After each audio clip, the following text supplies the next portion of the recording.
পাহাড়ের গা বেয়ে নেমে আসা নরম বিকেলের আলোয় দুজন মেয়ে মুখোমুখি দাঁড়িয়েছিল। একজন ছোট, চোখে কৌতূহল আর অভিমানের ছাপ। আরেকজন বড়, চোখে সময়ের শেখানো গভীর শান্তি। মনে হচ্ছিল যেন একই মানুষ জীবনের দুই আলাদা সময়ে এসে একে অপরের সঙ্গে কথা বলছে। ছোট মেয়েটি ঠোঁট ফুলিয়ে বড় মেয়েটির দিকে তাকিয়ে বলল, কি রে, তুই তো খুব চাইতিস বড় হতে, বাড়ির সবার ছোট বলে কত রাগ করতিস, ভাবতিস কবে বড় হবি আর কেউ তোকে বকবে না, যা ইচ্ছা তাই করতে পারবি, যখন খুশি চকলেট খেতে পারবি, যেখানে ইচ্ছা যেতে পারবি। তখন তো তোর খুব মনে হতো বড়রা বুঝি পৃথিবীর সবচেয়ে সুখী মানুষ। তাহলে বল, তুই কি এখন সত্যিই খুব ভালো আছিস? এখন কি চাইলেই সব করতে পারিস? এখন কি কেউ তোকে আটকায় না? কখনো কি মনে হয় না আবার ছোট হয়ে যেতে? বড় মেয়েটি মৃদু হেসে কিছুক্ষণ চুপ করে রইল। তারপর আকাশের দিকে তাকিয়ে ধীরে ধীরে বলল, না রে, বড় হওয়া মানেই মুক্তি নয়। এখন কেউ বারণ করে না ঠিকই, কিন্তু নিজের ভিতরেই একটা দায়িত্ববোধ জন্মে যায়।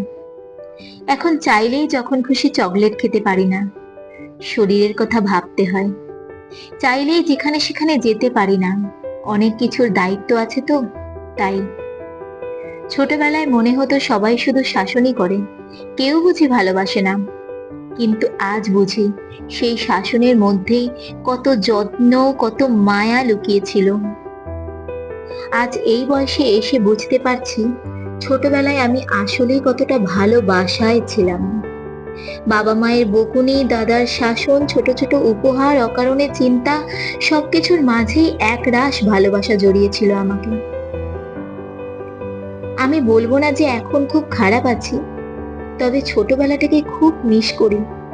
খুব মিস করি সেই নিশ্চিন্ত দিনগুলোকে, যেখানে অভিমান ছিল, কান্না ছিল, কিন্তু ভয় ছিল না।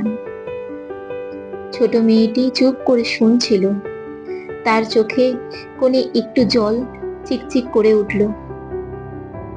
বড় মেয়েটি আবার নরম গলায় বলল, জানিস, জীবনটা আসলে প্রতিটা মুহূর্তেই সুন্দর। শুধু সময়ের সৌন্দর্যটা বুঝতে আমরা একটু দেরি করে ফেলি। ছোটবেলায় আমরা বড় হতে চাই, আর বড় হয়ে আবার ছোটবেলাটাকেই খুঁজি। অথচ জীবনের প্রতিটা বয়সেরই আলাদা সৌন্দর্য আছে। তাই অভিযোগ না করে যে সময় যেমন আছি সেই সময়টাকে তেমন করেই ভালোবাসা উচিত। ছোটবেলাকে ছোটবেলার মতো উপভোগ করা উচিত, আর বড়বেলাকে বড়বেলার মতো। কারণ সময় একবার চলে গেলে সে আর কোনোদিন ফিরে আসে না।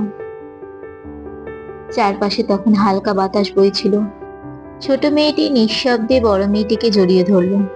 আর সেই মুহূর্তেই মনে হলো জীবনের সবচেয়ে সুন্দর কথোপকথনগুলো হয়তো নিজের সঙ্গেই প্রতিটা মুহূর্তে ঘটে চলেছে। আমরা হয়তো এইভাবে বুঝতেই পারি না কখনো।